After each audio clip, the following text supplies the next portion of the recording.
Hi folks, this is Marlon Jones, CrappieHunters.com. Thanks for joining us tonight. We're going to be doing a little bit of crappie fishing in just a bit here. Before we go out, I had a request from a subscriber to show how I tie the rig, so I thought I would take an opportunity to do that before I actually go out. So basically this is a loop knot, and this isn't by any stretch of the imagination a new knot. Is very easy to tie. I'm going to demonstrate with this cord that I have, some wrapping cord, and this paint bucket opener to just demonstrate.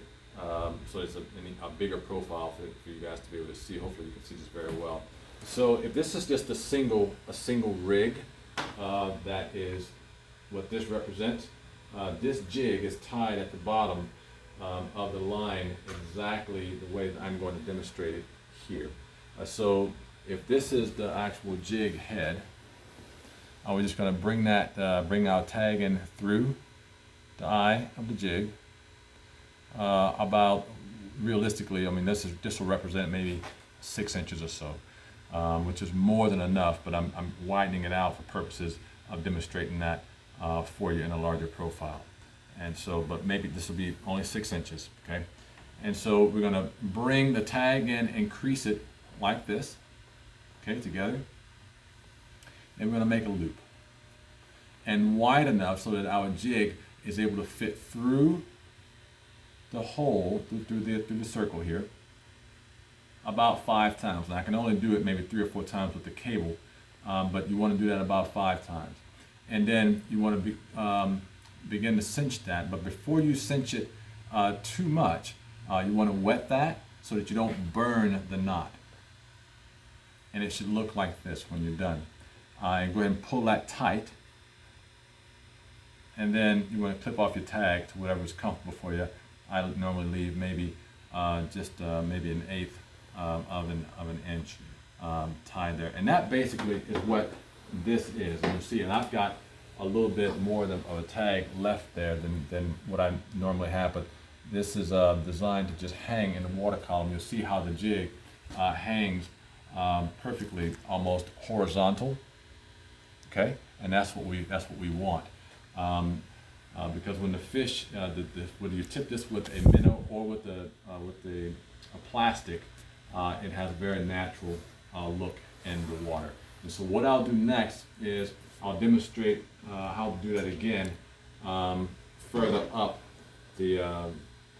the leader line for a double jig. Okay, so for our second one, for the double rig, it's basically a duplication of the first one, but except that we start off with coming up about 1 foot to 1.5 feet, and because we essentially want about 1.5 feet between both jigs, we want to take off just a little bit more, maybe 1.75 feet.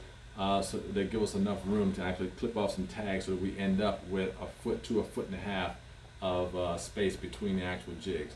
And so once we do that, we bring our tag line through, and it's basically a duplication of what we did the very first time, except we started off higher up with the jig up top. Now let me just say that if you are you're going to be fishing with 2 different jigs, you want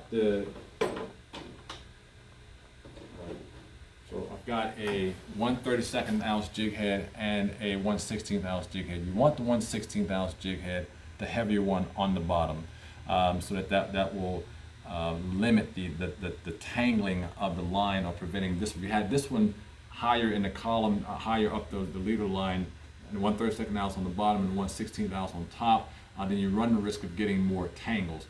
With this one on the bottom, the lighter one on the top, heavier one on the bottom, you have less of a risk of getting them tangled when you're pulling it through the water column. Not as big of a deal if you're just vertical fishing, but vertical jigging. But if you're fishing on the float and doing more of a drop shot presentation and reeling it back to you and casting it, you have more of a risk of having your line get tangled. Okay, so again, same thing we did before. This represents about 6 inches. We create the loop. We bring that through. I'm only going to bring it through maybe 3 times, or maybe 2 times. And then we begin to cinch that. We wet it, and then we cinch our knot. And so we end up with our first jig up top, and we tie our second one down below here. And I don't have another paint can opener. I would show that for you, but we do the exact same thing down here. We clip off our tag, and there we go. Okay, so now we're going to tie our single rig option, and I'm going to do the exact same thing I did with the first tie on the cable there, demonstrating the single rig option. So you probably won't be able to see me do this, but again, we're going to bring our line through our tag in through the eye of the jig, and do about 6 inches. Okay, so that represents about 6 inches to me. I'm going to bring it through about 5 times. 1, 2, 3, 4,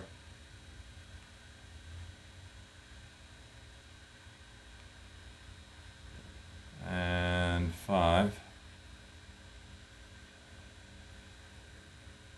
Alright, we're going to start to cinch that off. Remember, don't pull it too tightly if you want to wet it. And cinch it. Okay? And then we want to take our tag in and then clip that off. So, forgive me, I should have my glasses on. More difficult to see. Put that there. And that's what we should end up with. Something like that. Take our jig and put it on our jig head, like so. Bring it through. And you can fish this with just a minnow as well. No big deal. And that's it. Tail never stops moving. Alright, so next I'm going to demonstrate the double rig. This is a request that I received from one of my subscribers who asked me to show how I set up this rig, and this was really produced really well for me during the springtime, during the spawn. And basically this is a double rig that is fished under a foam and float thill bobber. And so I'll show exactly how I set that up. But first, again, we're going to do the exact same thing as I demonstrated with the thick cord here. And we're going to go up about 1.5 feet and maybe just a little bit longer, so that we actually end up with about 1.5 to 1.5 feet between the actual jigs. And so pinch out about 6 inches, and we're going to just throw that in 5 times. I hope you can see. So 1, 2, 3, 4. Just be careful not to prick yourself with the hook. 5. And again, we're going to start to crease that just a little bit. We're going to wet that and cinch that off so that we don't burn the knot. And then this is our first jig, and again, this is a 1/32 ounce jig head. And then we're going to bring our 1/16 ounce down at the bottom. And again, we want to end up with about 1 foot to 1.5 feet. So we're going to go ahead and thread the eye of the jig with the line. And I don't have my glasses on and didn't quite create the hole there. 1 second. Alright. So about 6 inches. Again. And we're going to go through 5 times. Remember not to be careful not to prick yourself. And get that hole a little bit bigger. 1, 2, 3, 4,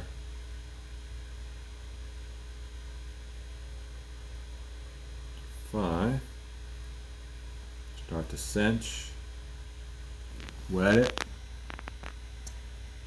Go ahead and cinch it through. Bring your tag line off.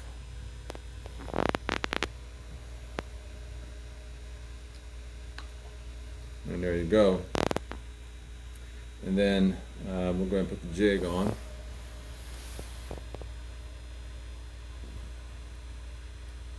And bring that up to about halfway. Before it begins to bend about halfway, then bring it through. It should be almost toward the back of the jig. I'm sorry, the plastic. And it should sit just like this. And so this is a jawbone 1 1/4 inch slab jig, and this is a tiny hiney. But again, this is you know, whatever works for you in your area. Now, this type of jig, this type of a setup, I fish in shallow water cover. And this was, if you look at the video of me fishing in the springtime for crappie during the spawn, I used this setup along with other presentations under slip float to catch the fish. And this was my variation in presentation. So I'll try to add in a portion of the video that showed how I was actually fishing this, but typically shallow water cover, this was a deadly combination for me. And it works during the winter time as well, and not in this zone of the U.S. I'm in southern Ohio. Things is pretty cold, getting ready to get pretty cold right now. We've got a break in the weather, which is why I'm going fishing tonight. But this can be very, very deadly down south. So fish typically come in, the water gets a little bit warmer, and if you've got an area that is structure oriented and 3 to 5 feet of water, a rig like this would be a good way to practice variation and presentation to get you some to entice a few more fish to bite and to start the feeding frenzy all over again. But again, this was a deadly setup for me. I had a request to show how I set it up, and this is a foam and float Thill bobber by Thill. I don't know if I have it covered somewhere. I don't, but you can find these anywhere. This is a weighted option. If you've got enough weight in the jig head, you don't need an actual weight on the bobber itself. I use them to give me more casting distance, and they hold up. It holds up both of the 1/32 ounce and the 1/16 ounce jig head very nicely. So Brandon, I hope that helps out. If you got any questions, let me know. And again, this can be used year round. I wouldn't be using this time of year here again in this zone, but if I were down south or in Tennessee, on the Mississippi area, fishing in the marshes and shallow water cover areas, this would be a definite go-to option because, and again, in the spring, and I'll show, I actually kill them, and multi-species, bass, bluegill, and crappie as well. So I hope you guys enjoy. Hope this helps. Thanks for watching. Take care. Bye-bye.